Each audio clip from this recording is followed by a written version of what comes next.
홍반열 진단하기 감염에 대해서 프랭크 보덴지음. 자, 네털리는 내가 일하는 병원 근처에서 근무하는 30대 후반의 간호사다. 어느 날 갑자기 자기 몸이 주체할 수 없을 정도로 떨리기 시작하자 네털리는 무언가 심각하게 잘못됐다는 것을 알아챘다. 지난 24시간 동안 두통과 함께 그렇게 대단하지 않은 근육통에 시달리며 몸 상태가 별로 좋았지 않았지만 그래도 꾸역꾸역 출근을 한 터였다. 그냥 독감일 거야. 네털리는 이렇게 생각했지만 당시 2월 말이었기 때문에 이 진단은 스스로도 조금 의심스러웠다. 몸이 부들부들 떨리다가 이어서 근육 강직 증세가 찾아오자 네털리는 자기가 오한 증세가 있다는 사실을 깨달았다. 그동안 같은 증상의 환자들을 많이 접했기 때문에 병원에 갈까도 고민했지만 이번 한 번뿐이랄 거라고 생각하고 말았다. 대부분의 다른 사람들처럼 의학적인 도움을 받기 전에 꽤나 심각한 증상이라도 그저 참고 넘길 뻔한 그녀였지만 결국 다음날 아침에 일어나 보니 머리부터 발가락까지 붉은 반점으로 뒤덮였고 네털리는 곧장 병원으로 뛰어갔다. 네털리를 진단한 의사는 나에게 즉각 전화를 걸어서 그녀가 아파 보이기는 하지만 그렇게 심각한 증상은 아니고 잘 모르겠다며 상의를 했고 결국 나는 그날 오후에 네털리더러 내가 일하는 병원에 찾아오라고 얘기했다. 외래 환자를 받은 간호사에게 미리 얘기해 둔 터라 네털리는 도착하자마자 바로 내 진료실로 직행했다. 어쩌면은 전염성 세균에 감염되었을지도 모르는 환자가 다른 환자들로 붐비는 대기실에 앉아있는 것은 위험하기 때문이었다. 진료실에 걸어온 네털리는 의료계 종사자들이 병을 얻었을 때 흔히 그러듯이 제잘제잘 수다를 떨면서 내 시간을 빼앗아 미안하다고 사과했다. 무척 바쁘신 거 다 하니까요. 네털리가 말했다. 그녀의 얼굴과 팔, 손바닥에는 지름이 2에서 3mm 붉은 반점이 뒤덮여 있었다. 반점을 둘러싼 주변 피부 역시 약간 붉어진 채였다. 진단을 내리기 위한 다음번 단계는 드문 사례에 대해 염두에 두면서 가장 그럴듯한 원인을 찾아내는 것이다. 발진이 일어났기 때문에 나는 곧 몇 가지 선택지가 떠올랐다. 홍역은 사람에게 걸리는 질병 가운데 전염성이 가장 높지만 역학적으로 생각했을 때 지금 사례에서는 거의 배제할 수 있었다. 오스트레일리아에서 태어난 50세 이상의 사람들은 홍역에 대해서 대부분 자연 면역이 있으며 이보다 연령대가 낮은 사람들은 아주 높은 확률로 이미 백신을 맞았기 때문이다. 개발도상국에서 이행하고 돌아온 사람들이나 종교나 잘못된 사상의 이유로 백신을 맞지 않은 사람쯤 되어야 그나마 가능성이 있었다. 더구나 발진과 외관과 분포를 보면 홍역은 아닌 듯했다. 풍진, 독일 홍역이라고 불리는 간혹 이런 모습을 보이기도 하지만 역시 동일한 원리를 적용해서 이 질병도 배제할 수가 있다.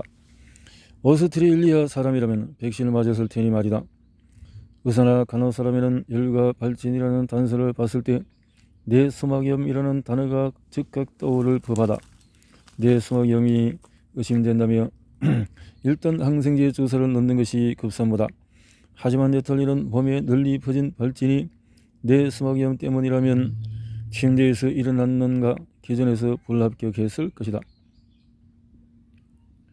다시 말해 지금쯤이면 거듭하지 못할 정도로 심하게 알아야 한다.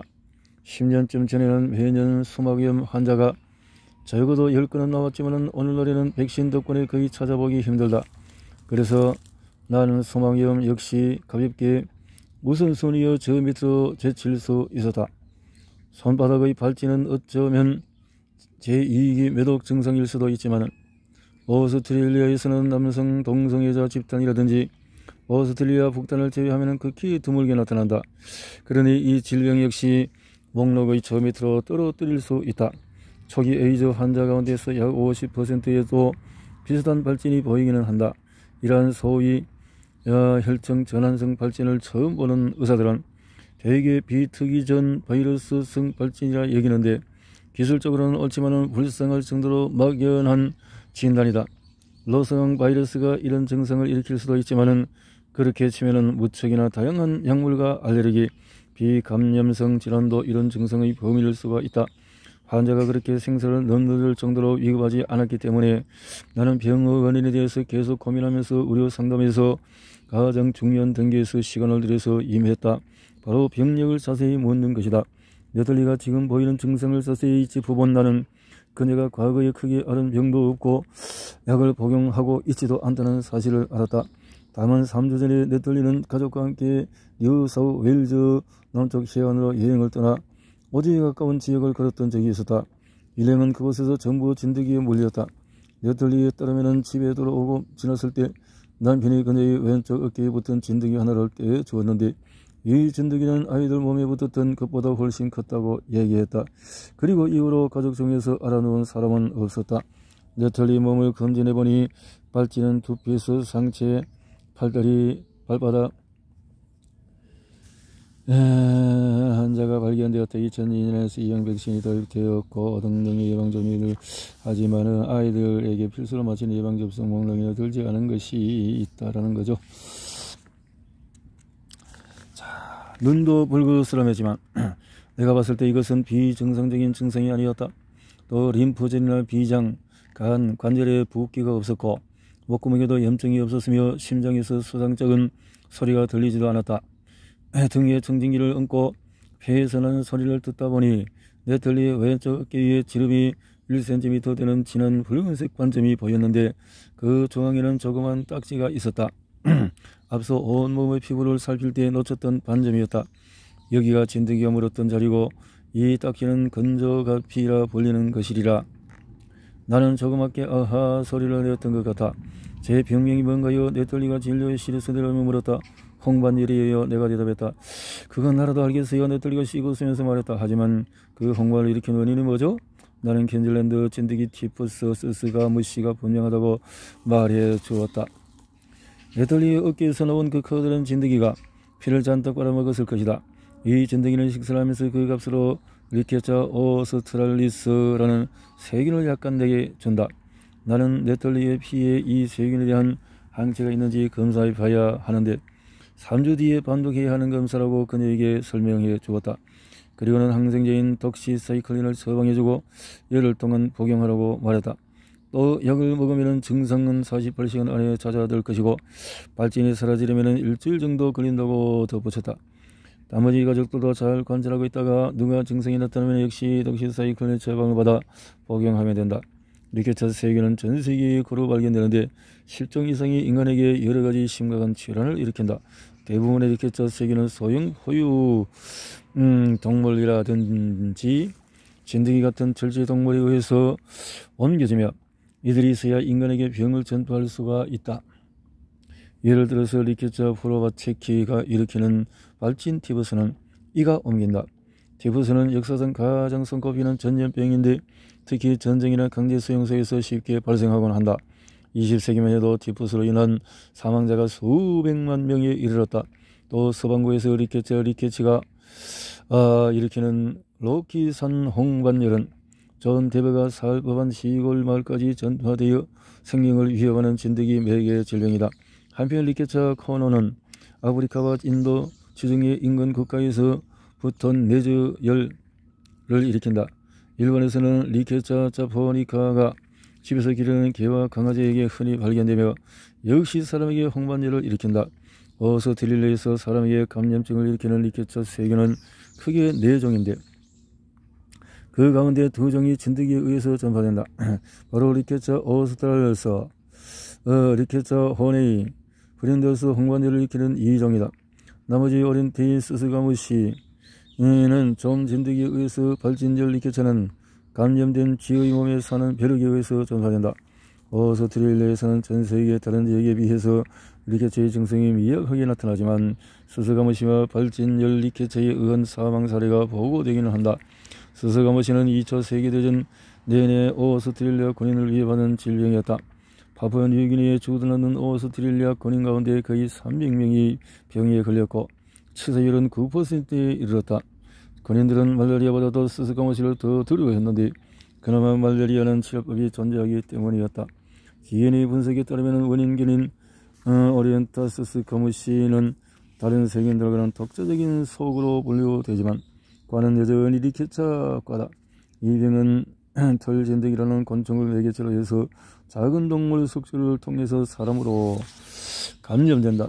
스스가무시 병에 걸린 환자들은 오스트레일리 퀸즐랜드 열대 지방과 노던주에서 종종 발생한다. 2006년에는 퀸즐랜드 북단의 키울리 비치에서 훈련하던 군인들이 발진과 열을 보이는 일이 있었다. 이들 가운데 20명은 스스가모시로 2명은 진드기 티푸스로 진단받았다.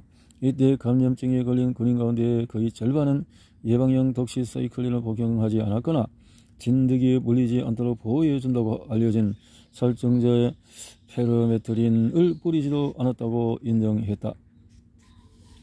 진드기가 매개하는 리케차는 오스트레일리아 동부 해안 전체를 따라 발병하며 태즈메니아, 오스트레일리아 남부, 남서부에도 환자가 발생한다. 진드기들은 세균에 별다른 해를 입지 않는 토착 유대류로부터 리케차 병원체로 옮는다. 리케차 감염병의 대다수는 항생제 없이도 나을 수 있으며 진드기와 포유동물이 공존하는 지역에서 일하는 의사들은 이 질병에 대해서 익숙하다. 하지만 가벼운 감염 증세를 보이는 몇몇 사람들은 여전히 일시적인 바이러스성 질환이라는 진단을 받는 경우가 많으며 몇몇은 자기가 감염되었는지조차 자각하지 못하고 넘어간다.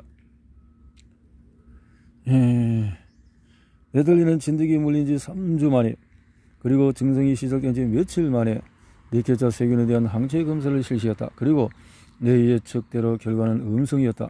감염증에 대한 진단은 미생물 자체를 직접 검출하기보다는 원인 바이러스나 세균에 대한 항체 검출을 했는지 여부에 달려있기 때문에 우리는 진단성의 불확실성이 지배하는 구역으로 진입했다. 항체 검사에 의존해 진단을 내리는 질병은 꽤 많고 메더, 레지오넬라병, 라인병, 큐열, 로스강 바이러스, 선열은 그 일부다. 이때 오류를 숱하게 저지르지 않으려면 혈청학과 진단검사의 기본 원리를 알아둘 필요가 있다. 혈청학이란 피 속에 존재하는 항체에 대해 연구하는 학문이다. 물론 쉬운 주제가 아니기에 나를 포함한 많은 의사들이 험한 물살 속에 침몰해왔다. 피 속의 항체는 과거에 우리 몸이 감염되었던 면역계의 기억을 담고 있다. 비록 각 개별 감염체가 특정 항체 반응을 유도할 수 있기도 해도 실험실에서 그 반응을 측정하는 능력은 완벽하지 않다. 몸속의 혈청학은 악명 높을 정도로 실수와 변이가 많다. 몸은 여러 유형의 항체를 생산하지만 진단을 위해서 가장 중요한 것은 IgG와 IgM이다. Ig는 단백질 면역 글로불린을 뜻한다. IgM 항체는 대개 IgG보다 이런 시기에 나타났다가 금방 사라진다. 반면에 IgG는 보다 천천히 나타나 몸속에 훨씬 오래 머무른다. 하지만 이런 패턴은 굉장히 다양하게 변조되어 나타난다. 어떤 감염증에 걸리면 IgG 항체가 몇 년 심지어는 평생 몸속에 남아있지만 다른 경우에는 IgG가 몇 달 만에 사라진다. IgM 항체는 이보다도 더욱 다양한 모습으로 나타나기 때문에 그 양을 정확하게 측정하기가 기술적으로 훨씬 어렵다. 몇몇 감염증에서 다양한 종류의 비특이적인 항체들이 피 속의 모습을 드러낸다. 이런 다클론성 활성 현상은 혈청학자들의 골칫거리다. 예컨대 실험실에서 최근에 선열을 앓았던 환자의 혈액 샘플을 대상으로 100종류의 바이러스와 세균 패널을 두고 IgM 항체를 찾아서 검사해 본다면 여러 IgM 항체에 대해서 양성으로 나오는 경우가 많다. 하지만 이것은 사실 거짓 양성이다. 특정 감염성 세균에 대한 항체를 높은 정확도로 알아내기 위한 검사법을 고안하려면 대단한 기술이 필요하다. 감염성 병원체의 변이가 얼마 되지 않은 경우 예컨대 A형과 B형 감염 같은 경우에는 정확한 검사법을 개발하는 것이 상대적으로 쉽다. 리케차 항체를 키우는 데는 시간이 걸리기 때문에 나는 네털리가 발진을 일으킨 지 얼마 안 된 시점에서 뽑은 피는 아마 리케차에서 대해 음성이 나오리라 예상했다. 어떤 질환에 대해서만 100% 특수하고 민감하게 반응하는 진단검사는 존재하지 않는다. 진단용 혈청학의 태생적인 불안전함은 많은 불만족을 낳는다. 간염병에도 걸리지 않은 사람도 자기가 환자라는 판정을 받을 수 있으며 그 반대로 마찬가지이기 때문이라 말한 데도 있고, 대부분의 의사들은 민감성과 특수성을 보다 잘 이해하게 되면서 어느 정도 만족하지만 그럼에도 진단검사에는 더 중요한 복잡성의 층이 남아있다. 여러분이 이 검사가 실제로 어떤 의미인지에 대해서 흥미가 있다면 인내심을 잃지 말고 다음 문단을 천천히 읽어보라. 특정 질병 민감성과 특수성을 평가하기 위해서는 두 가지 조건이 충족되어야 한다. 첫째, 그 검사는 제대로 수행된 임상 연구 속에서 적절히 입증되어야 하며 그 결과는 동료 평가를 거친 학술지에 발표되어 독립적인 외부의 평가를 받아야 한다. 해당 검사를 실시한 동료 집단 안에서 결과를 내는 것만으로 충분하지 않다. 둘째, 그 검사는 애초에 입증 연구를 수행했을 때 명시했던 집단 안에서만 활용되어야 한다. 이 두 가지 조건을 만족한다면 우리는 해당 검사의 민감성과 특수성이 우리의 목적에 정확하게 부합한다고 자신할 수 있다. 하지만 이제 상황은 조금 복잡해진다. 상당수의 의사들은 이 복잡성을 제대로 인식하지 못해 수십억 달러를 과잉 투자하거나 막대한 손해를 입혀왔다. 일단 개별 환자의 검사 결과를 손에 넣게 되면 이제 던져야 할 질문은 환자가 생활하는 집단 안에서 이 검사를 어떻게 수행할 수 있는가에서 내 앞에 앉은 환자에게 이 양성의 검사 결과가 무슨 의미가 있을까로 바뀐다. 별거 아닌 차이로 볼 수도 있지만 사실은 굉장히 중요하다. 여기에 진단검사에 잘 알려지지 않은 지저분한 비밀이 있다. 누군가의 검사 결과가 옳은 확률은 애초에 그 환자가 해당 질병을 가졌을 확률에 따라서 바뀐다. 물론 여러분은 어떤 검사가 어떤 질병을 특수하게 탐지할 확률이 99%라면 환자가 그 질병의 양성 판정을 받을 확률이 99%라고 생각할 것이다. 하지만 미안하게도 그건 사실과 거리가 멀다. 예컨대 35세의 한 남성이 당뇨병 검사를 받고 있는데 그가 이 병이 걸렸을 확률이 5% 정도라고 가정해보자. 이때 당뇨병을 특수하게 감지할 확률이 99%인 검사에서 양성이 나왔다면 실제로 이 병에 걸렸을 확률은 84%다. 다시 바꿔 말하면 양성 판정을 받은 환자 100명 가운데 16명은 사실상 당뇨병에 걸리지 않았다. 이때 양성 판정을 받은 사람 가운데 실제로 병에 걸린 사람의 비율을 양성 예측도라고 한다. 그런데 여론이 검진하려는 질환의 집단 안에 퍼질 확률이 5% 미만이라면 어떤 일이 벌어질까? 예컨대 혈액 기증자 집단 안의 HIV 감염자를 찾고 있는데 실제 감염될 확률은 기껏해야 0.1%라고 해보자. 우리가 앞의 사례처럼 병을 특수하게 감지할 확률이 99%인 HIV 검사를 한다면 검사에서 양성 판정을 받은 사람 가운데 실제로 HIV의 양성인 비율은 겨우 9%다. 다시 말하면 양성 판정을 받은 혈액 기증자 100명 가운데 91명은 실제로 빗속에 HIV가 없는 셈이다. 실제로 현장에서 사용하는 HIV 검사는 병을 특수하게 감지할 확률이 거의 99.9%인데 이런 성능을 가진 검사 도구로도 양성 판정을 받은 혈액 기증자 가운데 정말 HIV를 가진 확률은 여전히 50% 정도다. 대부분의 의사들은 이 사실을 믿기 힘들어한다. 하지만 의사들은 이렇듯 매번 진단검사를 할 때마다 운수에 달린 게임을 하는 셈이다. 잘못하면 환자들을 쓸데없는 걱정과 불필요한 검사라는 가시밭길로 데려갈 수도 있으니 말이다. 3주가 지나서 네덜리는 혈액 검사를 다시 하러 내 병원에 찾았다. 그리고 이번에는 리케처 오스타르에서 대한 양성이 나왔고 신체 검사 결과와 증상을 아울러 살필 때 이 결과는 진짜 양성이 분명했다. 이미 이 단계에서 네덜리는 병이 거의 나았으며 나머지 가족들은 전혀 증상을 보이지 않았다. 하지만 아무리 증상이 호전되었다 해도 확실한 진단을 받아야 안심이 되는 법이다. 내가 작년에 치료했던 환자 하나도 거의 비슷한 과정을 겪었다. 여행을 갔다가 진드기에 노출되었고 건조가 피가 나타나며 증상도 같았다. 또한 독시사이클린을 기간을 잘 지켜서 복용하면 빠르게 회복되었다. 다만 차이점이 하나 있다면 리케처균에 대한 항체 검사가 전부 음성이었다는 점이다. 나는 그에게 진드기 감염이 분명하지만 어떤 종류인지 불분명하다고 얘기했다. 이 환자는 내 진단과 나에 대해 조금은 불만족스러운 표정을 지으며 병원 문을 나섰다. 이런 상황 속에서 나는 빙빙 돌아가는 길이라 느끼지는 않았지만 라임병도 고려하기 시작했다. 라임병도